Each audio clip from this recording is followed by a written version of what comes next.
ఉషోదయం ప్రేమించు కాపరి ఉషా కిరణాలు ఉదయకాలపు వాక్య ధ్యానంకు మిమ్మల్ని ఆహ్వానిస్తున్నాం. ప్రార్థన.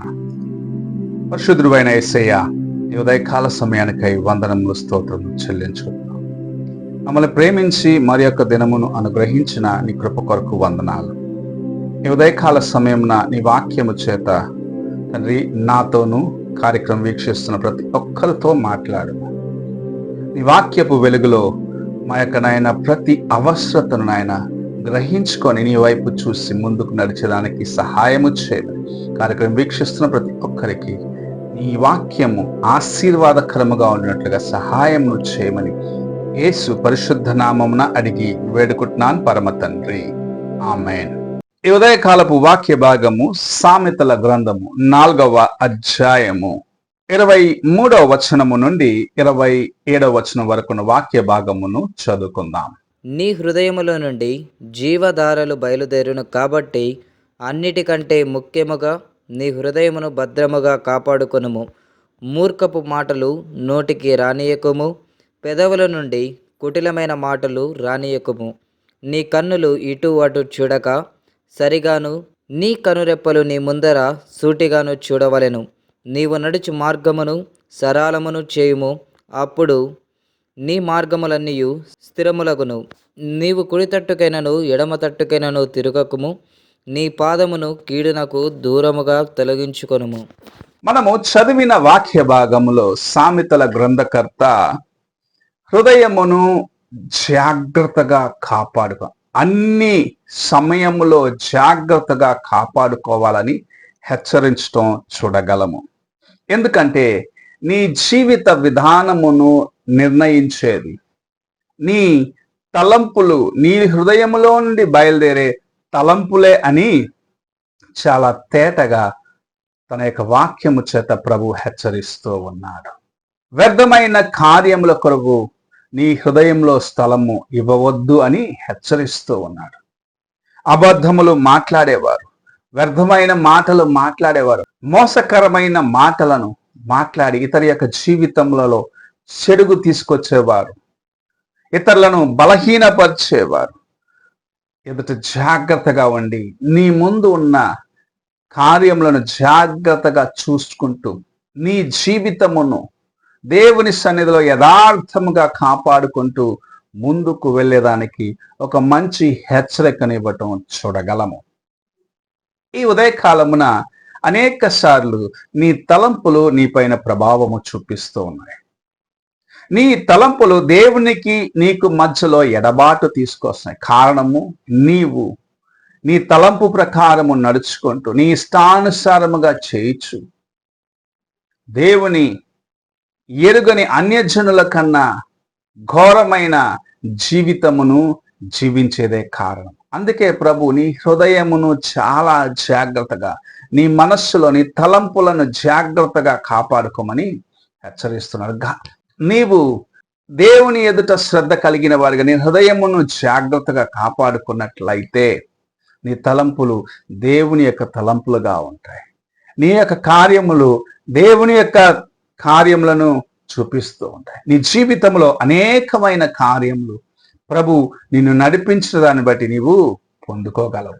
ఈ ఉదయకాలమున వ్యర్థమైన మాటలను, వ్యర్థమైన కార్యములను మనకు చూపిస్తూ దేవునికి దూరముగా ఉన్న వారి ఎదుట నీ హృదయమును ఉంచక దేవుని వైపు చూసేదానికి ఏదైతే సరి అయిన కార్యము, ఏది మంచిదో, ఏది నీ జీవితమునకు ఆశీర్వాదకరమైనదో దానిని గ్రహించుకొని నీ హృదయమును కాపాడుకుంటూ దేవుని వైపు చూస్తూ ముందుకు నడవాలని ప్రభు ఆశిస్తూ నీతో మాట్లాడుచూ ఉన్నాడు. నీ మార్గము తిన్నదిగా ఉండాలి, అనగా గురి వైపు చూస్తూ, అనగా నీకు ఒక లక్ష్యము కలిగి దేవుని కొరకు నేను జీవించాలి, దేవుని యొక్క మార్గంలో నడవాలి, నా జీవితమును దేవుని ఎదుట యథార్థముగా కాపాడుకోవాలి అని ఆశించి ఆయన వైపు చూస్తూ, ఆయనే నీకు గురిగా కలిగి ఆయన వైపు చూస్తూ ముందుకు నడవాలని ప్రభు ఆశిస్తూ ఉన్నారు. నీ మార్గములు అటు ఇటు తొలగకుండగా, వ్యర్థమైన కార్యముల కొరకు పరిగెత్తకుండగా, పాపము కొరకు ఆశ కలిగిన మనస్సు నీలో ఉండకుండగా, దేవుని వైపు చూస్తూ దేవుడి కార్యములను నీ జీవితములో నీవు అనుభవిస్తూ ఇతరులకు అనుగ్రహించే జీవితమును కలిగి ఉండాలి. దానికోసము నీ హృదయమును జాగ్రత్తగా కాపాడుకోవాలి. వాక్యం ఇలా సెలవిస్తుంది, హృదయము అన్నిటికంటే మోసకరమైనది, అది ఘోరమైన వ్యాధి కలది, దాన్ని గ్రహించువాడు ఎవడు అని. అనగా నీ హృదయమును నీవు కాపాడుకొనకపోతే అన్నిటికంటే మోసకరమైనది నీ జీవితము పాడయ్యే తలంపులు నీలో తీసుకొని వచ్చి నేను వ్యర్థమైన వాటి కొరకు పరిగెత్తేటట్టు చేసి దేవుని మర్చే కార్యములు నీ ముందు పెట్టి దేవునికి నీకు మధ్యలో ఎడబాటు తీసుకొని వస్తుందని హెచ్చరిస్తూ సామెతల గ్రంథకర్త నీ హృదయమును జాగ్రత్తగా కాపాడుకోమంటున్నాడు. భద్రముగా దేవుని వైపు చూడమంటున్నాడు.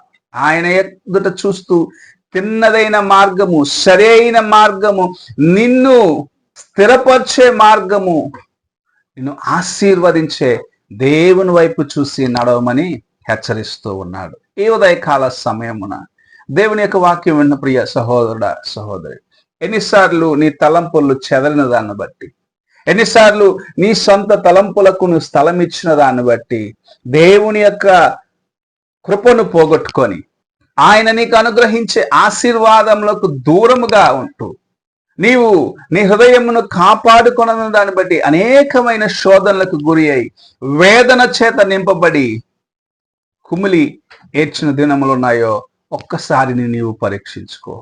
ఈ ఉదయకాలంన నీవు శోధనకు తప్పించబడేదానికి, వేదనకు తప్పించబడేదానికి ఒకే మార్గము, నీ హృదయము దేవుని వాక్యమందు లక్ష్య పెట్టిన ఎడల, అనగా దేవుని యొక్క వాక్యమును నీకు సర్వస్వముగా నీవు చేసిన ఎడల నీవు ఆశీర్వాదమును పొందుకొనగలవు.